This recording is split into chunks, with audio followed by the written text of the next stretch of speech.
One day, my husband, Robert, came home with his ex-girlfriend and her child. Heads up, if you leave me, the three of us could live happily ever after. Even Mom would get to hold a grandchild. My husband pressured me to divorce him, so I agreed.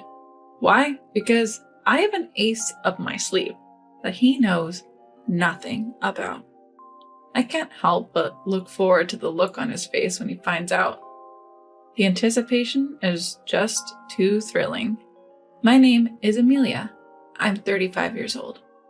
I've been married to Robert, who is 5 years my junior, for 3 years now. We don't have any kids yet. After a while into our marriage, my mother-in-law became pretty pushy and wanted a grandchild. Amelia, you've been married for 3 years, right? When will I see a grandkid? How much longer do you want to keep me waiting? Lately, she's been rushing me with a phone call every other day asking if a grandchild is on the way yet.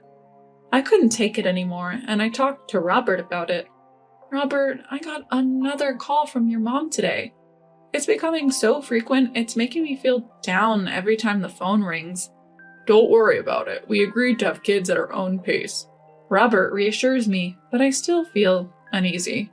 We're not on bad terms as a couple, so it's not impossible for us to have a child. Could it be that one of us has fertility issues? Just when I started thinking about that, my mother-in-law suggested we should get a fertility test. Hey, Robert, your mom suggested we get a fertility test today. I think I want to take it. There's no need. We'll have a baby when it's time. Then you go ahead and tell her that.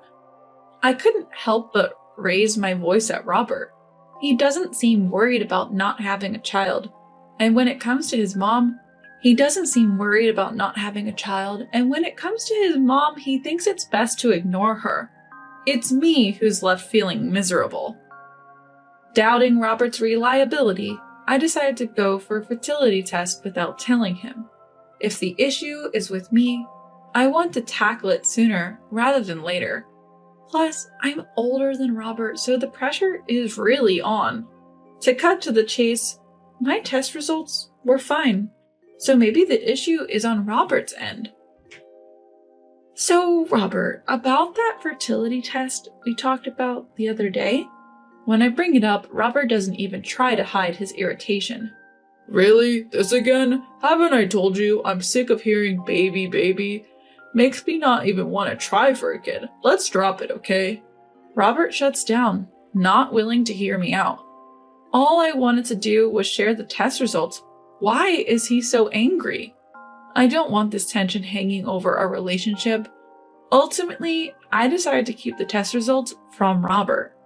Ignoring my feelings, my mother-in-law calls. Amelia, what's happening with having kids? I hate to say it, but at your age, your window is closing fast. Could it be your age that's the problem? I wanted to say I'm not the issue, but that would mean indirectly pointing the finger at Robert. That would surely get back to him. So I hold my tongue during her remarks. Even Robert knows I'm looking forward to grandchildren, so why did he marry an older woman who can't have kids?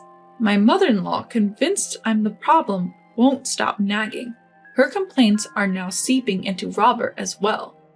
Robert, can you please tell your mother to stop talking about babies? It hurts to be talked about like that when I want kids too. Not only has mother-in-law been bad-mouthing me, but now even Robert is starting to blame me. Well, Mom has a point. My friends were saying at the reunion that it's harder to have kids with an older wife. Robert now firmly believes I'm the issue, swayed not just by his mom, but also old classmates. At this point, there's no way I can ask him to get tested. Eventually, every time he goes to his parents' house, he starts ridiculing me alongside mother-in-law. Today, once again, mother-in-law speaks loudly enough for me to hear. Why did you choose an older woman, Robert? I thought for sure you'd marry Isabella from college. She's the same age and looks healthy. You'd probably have a grandchild or two by now. Robert responds with a laugh. Seriously, if I'd known Amelia couldn't have kids, I never would have married her. I really picked the wrong person, huh?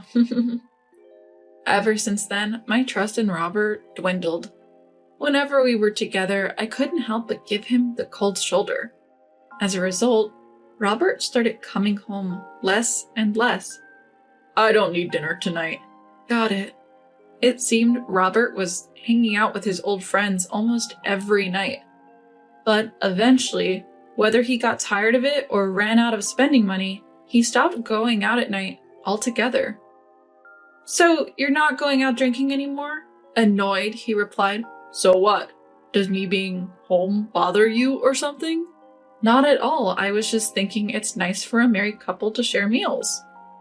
Even though the pressure from my mother-in-law was persistent, I started to feel that growing old together was enough, even if we couldn't have children. That's why I started treating Robert better and making the most of our time together. However, Robert started going out again on weekends. In our college days, sudden invites were frequent, but those calls had ceased lately. If he starts coming home late again, that's gonna suck. As I waited for him to come back, what actually happened was far worse. Robert came home with a woman and a baby. Who's this? She's an old classmate, Isabella.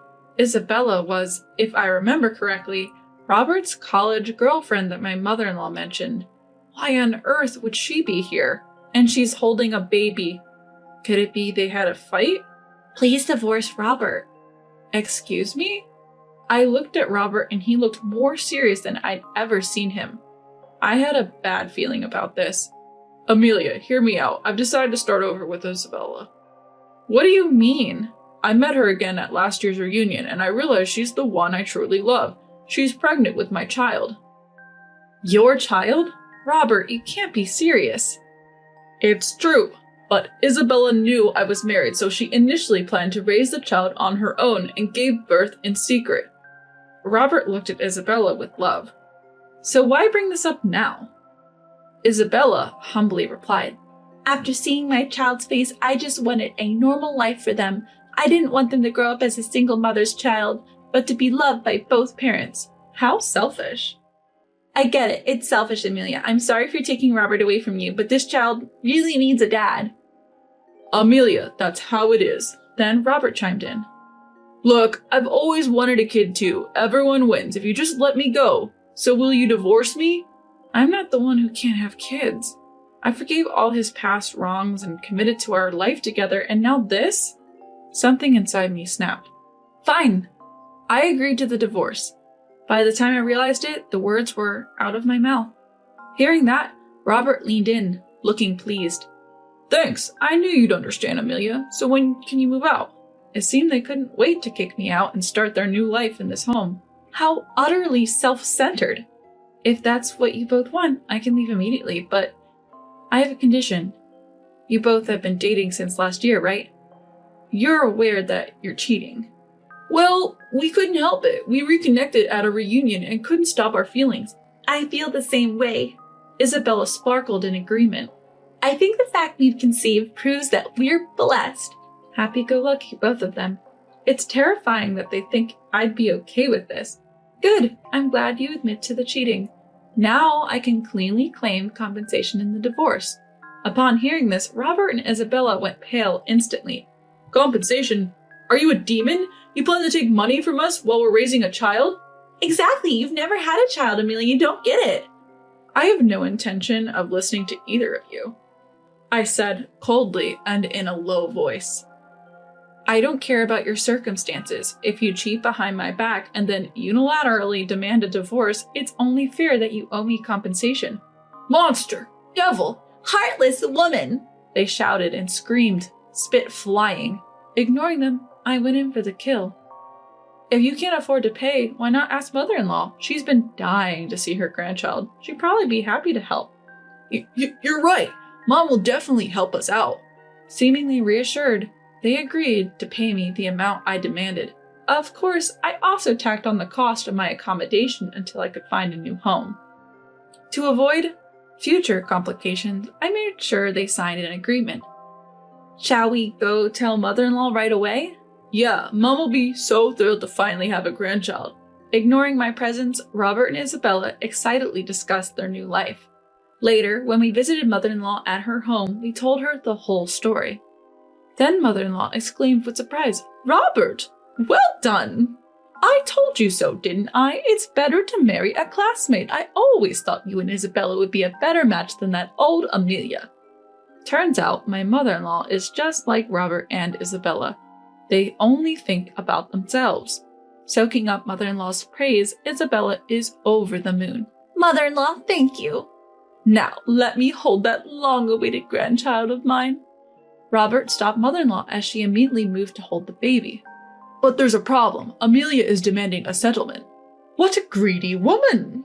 She says it's a condition for the divorce.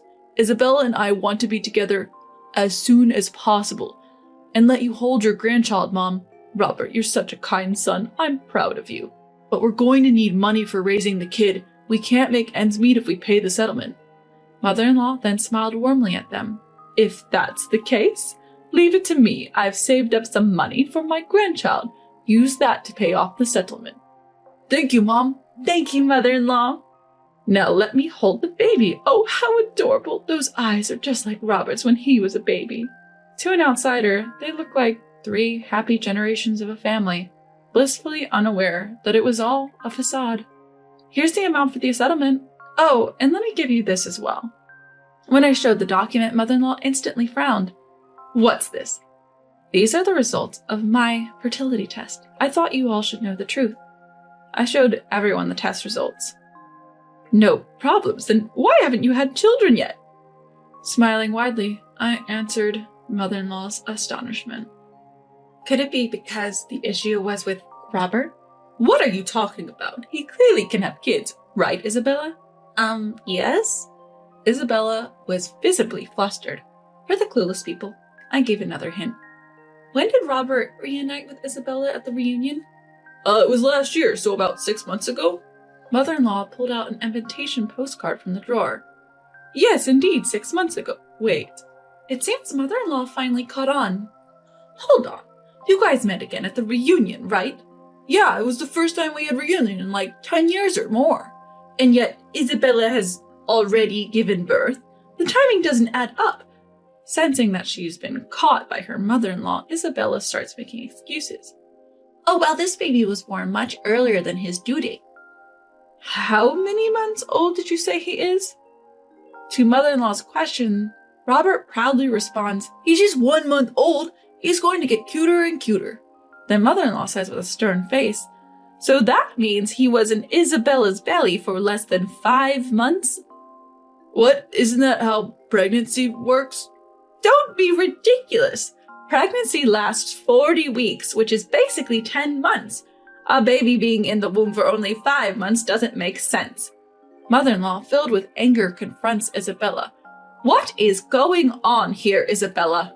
Realizing she can't talk her way out of this, Isabella finally comes clean. Fine, the truth is the baby isn't Robert's, but at this point, who cares? He's a cute baby. Doesn't that count for something? Hearing this, mother-in-law shouts at Isabella. Don't joke around. What I want is Robert's child, my own flesh and blood. I will never accept a child from some stranger. Robert seems to finally grasp the situation. Isabella, you lied to me? You said we were soulmates, that God gave us this baby. Enough of this. I'll tell you the real story. Isabella starts to speak her mind. This child is from my ex-boyfriend, the one after Robert, but he was a terrible man and disappeared as soon as he found out I was pregnant. That's why I was looking for a new dad for him at our reunion. You're kidding. And you, Robert, fell right into my trap. I thought I was lucky, but who knew you'd be infertile and make things this complicated? Annoyed, Isabella stands up, holding her baby, ready to leave. I should have picked a different guy. Alimony sounds complicated, and you've got an annoying mother-in-law. I'll find another man to be this child's father. Wait, where do you think you're going? I won't let Isabella go scot-free. Isabella taunts back at me as I hold her back. What? If I break up with Robert, then I'm not involved anymore, right? Just go on with your life, or maybe you two should just reconcile quickly. It's too late for that. Because of you, I have no intention of reconciling with Robert. You stole another woman's husband. You'll have to pay the price. The price? I thought Robert's loving, kind mother would cover the alimony. Do you want more money or something? Just as expected, my mother-in-law immediately rejected the idea. No way! Why would I pay any compensation? That child isn't even my grandchild. Even Robert and Isabella started to panic. Mom, you said earlier you'd help us. Yeah, Auntie, you said you had savings. My savings are for my grandchildren, not some random kid. You two better figure this out yourselves. I can't afford to pay $10,000 or $30,000. Too bad. I've got a signed agreement. Then Robert tried to sweet-talk me. Look, Amelia, we've been doing just fine without kids. Can't we just start over? I already told you, I have no intention of starting over with you. If you fail to pay, I'll take legal action. You can't be serious. We've been doing well so far. Who ruined that? You did! Before I knew it, I was yelling at Robert. I thought even if we couldn't have kids, we'd still be happy together. But you listen to your mom, cheat on me, and the kid isn't even yours? You're pathetic. Then can't we just be happy from now on? Shut up! I will never get back together with you. Go live your life with your dear mother. You and I are now strangers. Amelia, you can't be serious. Ignoring his pleas, I left Robert's family home. I'll never come back here. I quickly packed up my things and moved out. Robert doesn't know where I'm going, so I'll never have to see his face again. Soon enough, I started a new life in a rented apartment. Maybe it was the mention of legal action, but Robert and Isabella did end up paying the compensation. I didn't have to worry about money. I have no idea what became of them. The payments came from separate accounts, so they must have broken up. As for whether Robert remarried, I don't know, but it's certain he still has no kids. His mother will likely never hold a grandchild or use her savings. It does make me feel a bit sad for her. A year after leaving Robert, I was proposed to by a coworker. We now have 2 children, and our family of 4 is happily living life.